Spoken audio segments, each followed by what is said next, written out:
Halo guys, welcome to our podcast. Kali ini gue sama teman-teman yang lain bakalan nemenin waktu kalian dengan pembahasan yang cukup complicated nih. Wah, bukannya complicated, tapi cukup seru loh menurut gue. Wah, jadi penasaran gak sih sama topik yang mau kita bahas? Guys, kalian dari tadi bahas yang seru-seru terus sampai lupa kan buat perkenalan diri kalian ke para pendengar podcast kita? Oh iya, saking excitednya sampai lupa buat ngenalin diri kita masing-masing. Sekarang silakan teman-teman sekalian buat memperkenalkan diri ya. Halo semua, kenalin nama gue Afrah. Halo, nama gue Rehan. Hai, nama gue Rara. Nama gue Bila. Nama gue Bayu. Kalau gua Riri. Giliran lu, Fli, kok malah diem kayak orang putus cinta? Auli, Rafli, diem aja. Lah, itu malah Rara yang sad girl. Sorry guys, biasa deh nih cewek gue. Ah, lo mah kagak jelas, Fri. Cewek mulu yang dipikirin. Tahu nih Rafli. Udah. Daripada bahas yang gak jelas, mending kita bahas tuh perang dagang Amerika Serikat sama Cina. Oh iya, gue lihat tuh di YouTube AS sama Cina lagi berantem ya guys. Nggak berantem pukul-pukulan dia, tapi mereka berantem pakai cara yang agak lain. Kayak mereka tuh saling mainin tarif impor satu sama lainnya. Oh gitu, Han. Terus siapa duluan yang naikin tarif impor negara mereka? Amerika gak sih? Karena yang gue baca sih gitu. Tapi kalau menurut gue pribadi sih Cina yang naikin duluan harga tarifnya. Soalnya kan Cina kompetitif gitu gak sih kalau ngomongin soal perdagangan? Amerika duluan tahu. Nih ya, menurut yang gue baca dari CNN Indonesia, itu ngasih tahu kalau Trump, Presiden Amerika Serikat memutuskan untuk menaikkan bea masuk impor panel surya dan mesin cuci yang masing-masing menjadi 30% dan 20%. Nah, di situ tuh tepatnya tanggal 22 Januari 2018 perangnya dagang itu dimulai. Terus Cina ngebalesnya gimana tuh? Ya pastinya sih Cina nggak tinggal diam. Cina juga ikut menaikkan tarif daging babi dan skrup aluminium mencapai 25%. Dan Beijing memberlakukan tarif 15% untuk 120 komoditas Amerika Serikat. Dan komoditas itu seperti almond dan apel. Lo tahu nggak sih kalau Cina tuh juga ngadu tahu? Ngadu ke siapa? Ke WTO tentang kenaikan tarif impor baja dan aluminium. Nah, yang serunya tuh AS nggak terima kalau Cina ngadu ke WTO. Terus Departemen Perdagangan AS mengeluarkan kebijakan baru yang melarang perusahaan telekomunikasi Cina untuk membeli komponen Amerika Serikat selama 7 tahun. Dengan berbagai kebijakan ini, AS dan Cina pun akhirnya mengadakan pertemuan untuk membicarakan perang dagang ini di Beijing pada Mei 2018. Terus pertemuan itu tak menghasilkan jalan keluar yang terbaik untuk Amerika Serikat dan Cina. Tapi pihak Cina mengumumkan akan mengakhiri penyelidikan anti-dumping terhadap impor sorghum Amerika Serikat setelah pertemuan pertama pada Mei 2018. Wah, beneran complicated banget ya. Complicated, Rafli, bukan complicated. Bukannya AS sama Cina jalani hubungan perdagangan dari dulu ya? Kok bisa sih sampai perang? Ya kan walaupun Cina sama Amerika Serikat menjalani hubungan perdagangan sejak lama, mereka juga sering terlibat konflik. Dan yang paling parah dalam perdagangan itu ya konflik ini. Jadi gini guys, yang melatar belakangi masalah ini tuh karena posisi Amerika Serikat dan Cina sama-sama kuat pada sistem ekonomi internasional dan sama-sama memiliki pengaruh besar terhadap perekonomian global. Pastinya kan mereka sama-sama mau unggul dari satu sama lainnya. Oh gitu ya awalnya. Emang seberapa besar deh pengaruh AS ke dunia, ke ekonomian internasional? Tumben-tumben banget lu nanya banyak-banyak. Tahu ya, biasanya kalau di kelas lo diem gak merhatiin guru deh. Emang kenapa sih? Gue kan juga mau tahu, sowet banget sih lo. Tahu, sewot banget loh. Ya kan namanya orang kepo, ribut banget lu. Yaudah, jangan pada berantem ya. Nih, gue jelasin. Jadi, perdagangan dunia ini ada beberapa negara yang andil besar di era perdagangan bebas ini. Nah, salah satunya negaranya itu Amerika Serikat. Oh, terus? Nah, Amerika Serikat ini salah satu negara adidaya yang menjadi negara dengan pasar modal sangat besar, kuat pada sebagian sektor perdagangan internasional yang mengutamakan perekonomian menjadi salah satu yang diperkuat untuk membantu negaranya. Gue mau nanya dong, negara adidaya itu apa ya? Aku bingung. Jadi negara adidaya kayak negara yang posisinya dominan. Iya, lo sendiri aja nanya-nanya, Cindi. Lah, kok Cindi dah? Kan gak ada Cindi. Tahu nih, Rafli nggak jelas. Orang Rehan juga. Fokus dong. Fokus dong, fokus. Maaf, Iya, Cindi mulu ya lo. maaf ya, gua kan nggak kurang tahu apa itu adidaya. Apa iya, Dek? Iya, Anandia. Aduh, ini podcast apa waktu Indonesia debat sih? Pusing ya guys ya dengarnya. Oke, balik lagi ke topik utama. Tadi sampai mana kita? Sampai yang pengaruh AS ke perekonomian global ya kan? Iya.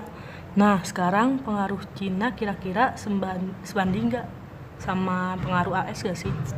Ada yang tahu gak kenapa Cina kuat banget di perekonomian global? Jadi tuh gini, Cina tuh sepertinya yang lo pada tahu, mereka tuh punya barang yang istilahnya bagus, tapi harganya murah. Terus mereka juga melakukan kerjasama seperti ACFTA buat memperluas hubungan dagang Cina di dunia internasional.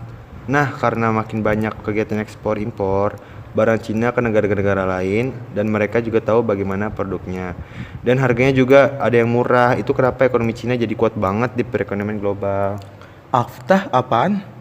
Ah elah lo, AFTA itu ASEAN China Free Trade Area, jadi kayak hubungan kerja sama Cina sama negara-negara ASEAN. Oh, kayak gitu. Nah, tanpa disadari, Cina telah mengekspansi semua negara melalui pertumbuhan ekonominya yang cukup pesat. Terus juga ya, mata uang Cina, renminbi atau yuan juga udah mengglobal loh. Nah, selain itu, Cina juga melakukan perluasan kerjasama ekonomi ke berbagai sektor yang membuat pertumbuhan ekonominya mampu menyumbangi 7,9% dari output ekonomi global. Jadi udah paham kan gimana Cina punya pengaruh besar di dunia perekonomian? Oke, gue paham sekarang. Temen lu yang atuh ngapain diem aja dah? Waduh, siapa tuh? Woi, Ananda diskusi baik. Dia. Anandia, Raffi. Jadi teman-teman podcast kita biar kagak bingung nih. Gimana sih, Pi? Ih, enggak, aku lagi mikir aja gitu dari tadi. Kan kita lagi bahas perang dagang AS sama Cina, kan ya? Lu kan tadi dengar sendiri, Bill. Mikir apaan? Aku lagi mikir penyebab mereka berantem apa coba? Jadi gini, sebenarnya ada 3 faktor yang membuat AS sama Cina perang dagang. Nah, maka dari itu silakan Afrah, Ratu, sama Rehan jelasin. Oke, jadi faktor pertama adanya kondisi defisit neraca antara Amerika Serikat dengan Cina. Terdapat informasi import barang dari Amerika ke Cina itu membukukan nilai sebesar 296,84 miliar US dollar, yang mana kebalikannya ekspornya cuma sebesar 74,28 miliar US dollar. Dari nilai itu berarti Amerika membukukan defisit neraca perdagangan terhadap Cina 222,56 miliar US dollar. Oke, gue yang kedua ya. Nah, faktor yang kedua tuh masalah pencurian properti intelektual. Masalah terjadi karena pihak Amerika menganggap bahwa selama ini banyak perusahaan-perusahaan dari Cina sudah membahas produk-produk intelektual dari Amerika tanpa sanksi ataupun estimasi kerugian Amerika Serikat akibat pencurian properti intelektual ini oleh Cina 225 miliar US dollar sampai 600 miliar US dollar. Nah, gue yang ketiga deh. Yang ketiga tuh, pemerintah Cina selama ini sudah dianggap melakukan pemaksaan transfer teknologi pada perusahaan-perusahaan Amerika yang menjadi investor di Cina dengan cara mereka harus mentransfer sejumlah teknologi yang mereka miliki ke perusahaan lokal Cina, dan kalau misalnya mereka tidak mau melakukan pemerintahan dengan berbagai macam cara akan mempersulit bisnis mereka. Wow, banyak juga faktor penyebabnya. Terus pemerintah Amerika atau Cina nggak ada yang bertindak gitu? Ya ada lah, masa ya gak ada tindakan apa-apa. Ya maaf, namanya juga Gue nanya. Ih, ini podcast isinya berantem mulu. Serius kenapa serius? Oke, jadi karena 3 faktor tadi, Trump ingin menghukum pihak Cina dalam hubungan dagang ini, yaitu dengan cara menerapkan tarif impor tinggi terhadap seluruh barang impor dari Cina masuk ke Amerika. Oh, jadi faktor penyebabnya itu. Oke, gue paham. Oh iya, gue ada sedikit informasi nih dari Donald Trump. Ini tentang 4 tahap tarif yang dikenakan untuk barang impor dari Cina ke Amerika. Apa aja tuh 4 tahapnya? Kepo ya kan? Oke nih gue kasih tahu. 4 tahap itu, jadi yang pertama adalah tanggal 6 Juli 2018 dikenakan tarif 2,25% pada barang import senilai 34 miliar US dollar. Yang kedua adalah tanggal 23 Agustus 2018 dikenakan tarif 25% untuk produk import senilai 16 miliar US dollar. Yang ketiga adalah 24 September 2018 dikenakan tarif 10% untuk produk import senilai 200 miliar US dollar. Yang terakhir, 1 September pemerintah AS memberlakukan tarif impor 15% untuk semua produk impor dari Cina yang tersisa senilai 200 miliar US dollar. Oh gitu. Gue mau nanya nih, itu kan dari pihak Amerika. Nah, kalau dari pihak Cinanya gimana? Pertanyaannya menarik. Oke, gue jawab ya. Jadi pihak Cina tidak tinggal diam melihat produk ekspor mereka dihajar oleh tarif impor tinggi dari pihak AS. Karena pada bulan Juli dan Agustus 2018, persis setelah Amerika mengeluarkan tarif impor untuk barang-barang dari Cina, pihak Cina sendiri juga menerapkan besaran tarif impor yang sama. Oke, gue paham sekarang. Jadi Cina juga nggak mau kalah dari Amerika kan? Iya, kayak gitu. Makanya Cina juga menerapkan besaran tarif impor yang sama. Jadi dari kedua belah pihak udah ada yang mengantisipasi hal ini dong? Iya dong, pasti karena kan demi kesejahteraan negara mereka. Terus masalah kayak gini kan ada dampaknya ya. Gue pengen deh gimana dampak akibat perang dagang antara Amerika sama Cina ini dibuat negaranya sendiri sama ekonomi perekonomian perekonomian global, Rafli. Oke, gue jelasin dampaknya. Menurut PBB sendiri, kedua negara tersebut mengalami penurunan tajam dalam ekspor dan harga yang lebih tinggi bagi konsumen kedua negara itu. Nah, kenaikan tarif itu membuat efek buruk bagi Amerika Serikat dan Cina dan beresiko juga membahayakan stabilitas ekonomi global, melemahkan perekonomian dunia, mempengaruhi arus perdagangan, serta pergerakan pasar keuangan dan pertumbuhan masa depan juga. Kira-kira ada gak sih dampak ke negara kita? Pasti ada dong, walaupun dampak ke Indonesia masih rendah dibanding Jepang, Korea, dan India, tapi kebijakan AS ini berdampak pada menurunnya ekspor total yang ditunjukkan untuk pasar AS melalui Cina sebesar 330 juta US dollar. Sebaliknya, pengenaan tarif 25% oleh Cina pada AS menyebabkan penurunan ekspor AS sebesar 17 miliar US dollar. Ada lagi nih dampak bagi Indonesia. Perang dagang Amerika Serikat dan Cina bisa mengancam pasar modal Indonesia loh, dan juga dapat mempengaruhi pertumbuhan ekonomi nasional. Apalagi Amerika Serikat dan Cina adalah dua rekan dagang utama di Indonesia loh. Kelemahan ekonomi keduanya bisa membuat permintaan barang dagang dari Indonesia atau ekspor ikut anjlok. Padahal ekspor adalah salah satu perdagangan pendorong pertumbuhan ekonomi Indonesia kan? Wah, dampaknya banyak juga ya bagi Indonesia. Iya, dan kalian tau gak sih setiap 1% perlambatan ekonomi AS akan memangkas pertumbuhan ekonomi Indonesia sebesar 0,05%. Begitu pula dengan Cina, setiap 1% perlambatan ekonominya akan berdampak pada pertumbuhan ekonomi Indonesia sebesar 0,27%. Terus sekarang masalahnya udah kelar belum atau masih berlanjut? Tahu gue sih masih berlanjut ya. Masih berlanjut tahu. Emang iya masih berlanjut? Gue kurang tahu deh. Yang benar yang mana nih? Masih berlanjut tapi kagak? Nggak tahu deh. Kalau misalnya masih berlanjut, terus cara nyelesainnya gimana dong? Apalagi permasalahan ini udah berdampak ke Indonesia juga. Kalau dari yang gue baca tuh sebenarnya pada tahun 2020 AS dan Cina menekankan kesepakatan damai dagang fase 1. Kendati fase 1 sudah ditekan oleh kedua belah pihak, AS tetap akan mengenakan tarif dan barang impor Cina hingga ada perjanjian fase 2. Hanya saja AS setuju untuk menangguhkan tarif pada sejumlah produk elektronik senilai 160 miliar US dollar. Tarif tersebut sebelumnya berlaku pada 15 Desember 2019. Tapi sayangnya sejauh ini AS dan China belum membahas lebih lanjut mengenai kesepakatan dagang fase 2. Hal itu dikarenakan pandemi COVID-19.